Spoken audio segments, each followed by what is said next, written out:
Salam damai sejahtera. Saudara-saudari yang terkasih, kita berjumpa lagi dalam inspirasi sabda bagi keluarga. Hari ini, Kamis 28 Oktober 2021, Gereja merayakan pesta Santo Simon dan Yudas Rasul. Bacaan dan renungan kita dari Injil Lukas bab 6 ayat 12 sampai 19. Sekali peristiwa, Yesus mendaki sebuah bukit untuk berdoa. Semalam-malaman ia berdoa kepada Allah. Keesokan harinya, ketika hari siang, ia memanggil murid-muridnya, lalu memilih dari antara mereka 12 orang yang disebutnya rasul. Mereka itu ialah Simon yang juga diberinya nama Petrus, Andreas saudara Simon, Yohanes dan Yakobus, Filipus dan Bartolomeus, Matius dan Thomas, Yakobus anak Alfeus, dan Simon yang disebut orang Zelot, Yudas anak Yakobus, dan Yudas Iskariot yang kemudian menjadi pengkhianat. Lalu Yesus turun bersama mereka dan berhenti pada suatu tempat yang datar. Di situ berkumpul sejumlah besar dari murid-muridnya dan banyak orang lain yang datang dari seluruh Yudea dan dari Yerusalem, dari daerah pantai Tirus dan Sidon. Mereka datang untuk mendengarkan Dia dan untuk disembuhkan dari penyakit mereka. Juga mereka yang dirasuk oleh roh-roh jahat beroleh kesembuhan. Dan orang banyak itu berusaha menjamah Dia, karena daripadanya keluar suatu kuasa dan semua orang itu disembuhkannya. Demikianlah sabda Tuhan. Terpujilah Kristus. Saudara-saudari yang terkasih, masih ingatkah Anda dengan peribahasa di mana ada gula, di situ ada semut? Yang artinya, di mana ada kesenangan, disitulah banyak orang yang datang. Atau dengan kata lain boleh dikatakan bahwa di mana ada suatu tempat atau di mana ada seseorang yang bisa memberikan ketenangan, kebahagiaan, sukacita, jalan keluar atas masalah yang dihadapi oleh orang lain, maka di situ akan banyak orang berdatangan. Orang itu akan senantiasa dikerumuni oleh orang lain. Ibarat gula yang selalu dikerubungi oleh semut. Kemanapun Yesus pergi, ia selalu dikerumuni oleh orang banyak. Seperti yang ditunjukkan dalam Injil hari ini. Dikatakan bahwa orang banyak datang mengerumuni Dia, datang dari bermacam-macam latar belakang dan kepentingan yang bisa kita lihat di dalam ayat 17.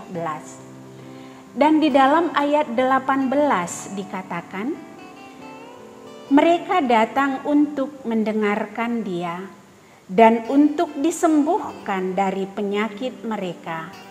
Juga mereka yang dirasuk oleh roh-roh jahat beroleh kesembuhan. Saudara-saudariku, bagi banyak orang, Yesus bukan hanya sekedar menjanjikan jalan keluar atas masalah-masalah yang mereka hadapi, tapi justru Yesus memberikan jalan keluar atau solusi langsung atas masalah-masalah mereka itu. Ia melakukan penyembuhan, ia melakukan mujizat-mujizat, dan semua itu ia lakukan secara gratis. Hal ini tentu saja sangat berbeda dengan begitu banyak para petinggi di negara ini yang kita kenal. Saat menjelang pemilihan misalnya, calon-calon petinggi itu selalu datang berkampanye kepada seluruh daerah, menawarkan janji-janji manis kepada warga. Tapi ketika mereka telah duduk, ketika mereka telah mendapatkan apa yang mereka harapkan, mereka lupa akan janji yang pernah mereka ucapkan. Dan bahkan sebaliknya, mereka menghisap darah rakyat melalui tindak kerakusan mereka atau korupsi. Yesus tidak pernah menjanjikan kepada orang banyak. Yesus tidak pernah mengumbar janji. Justru sebaliknya, Yesus sering sekali mencela orang banyak, terutama orang Farisi dan ahli-ahli Taurat. Namun demikian, orang banyak terus saja mengerumuni Yesus. Mengapa? Karena keberadaan Yesus ibarat gula di tengah-tengah semut. Keberadaan Yesus mampu menjadi gula dalam tanda petik di tengah-tengah umat. Karena ia memiliki kedekatan, bahkan kesatuan yang utuh dengan si pencipta gula itu, yakni Allah sendiri. Itu bisa kita lihat dari kebiasaan Yesus yang selalu mengambil waktu untuk bisa sendirian dan berelasi secara intim dengan Allah melalui doa. Di ayat 12 tadi dikatakan bahwa Yesus mendaki sebuah bukit untuk berdoa. Semalam-malaman ia berdoa kepada Allah. Semalam-malaman artinya sepanjang malam itu ia berdoa, menyatukan seluruh hidupnya dengan Allah. Ia menggali kekuatan, hikmat, dan kebijaksanaan dari Sang Pemberi segalanya. Setelah itu, barulah ia melakukan tugas-tugas pelayanannya yang di dalam perikop ini dikatakan untuk memilih ke-12 rasul dari antara sekian banyak murid, sekian banyak orang yang selalu mengikuti Yesus. Yesus berdoa terlebih dahulu supaya ia sungguh-sungguh melakukan tindakan yang tepat, memilih orang yang tepat dari antara begitu banyak orang yang ada di sekitarnya. Yesus terlebih dahulu berdoa supaya dalam setiap pelayanannya orang-orang yang mengikuti dia sungguh merasakan kehadiran dan karya Allah di tengah-tengah mereka. Dalam bacaan ini tadi kita dengarkan bahwa mereka semua merasakan karya Allah melalui kesembuhan yang diberikan oleh Yesus, melalui pengajaran-pengajaran yang diberikan oleh Yesus. Bagaimana dengan kita? Bagaimana dengan keluarga kita? Apakah kita selalu mengawali aktivitas kita dengan doa? Apakah kita memiliki waktu yang khusus dan teratur untuk berdoa? Saudara-saudariku, banyak orang mengatakan, "Aku memang tidak punya waktu khusus untuk duduk diam dan berdoa. Tapi aku selalu melayani orang susah yang butuh pertolongan. Itulah doaku." Benarkah demikian?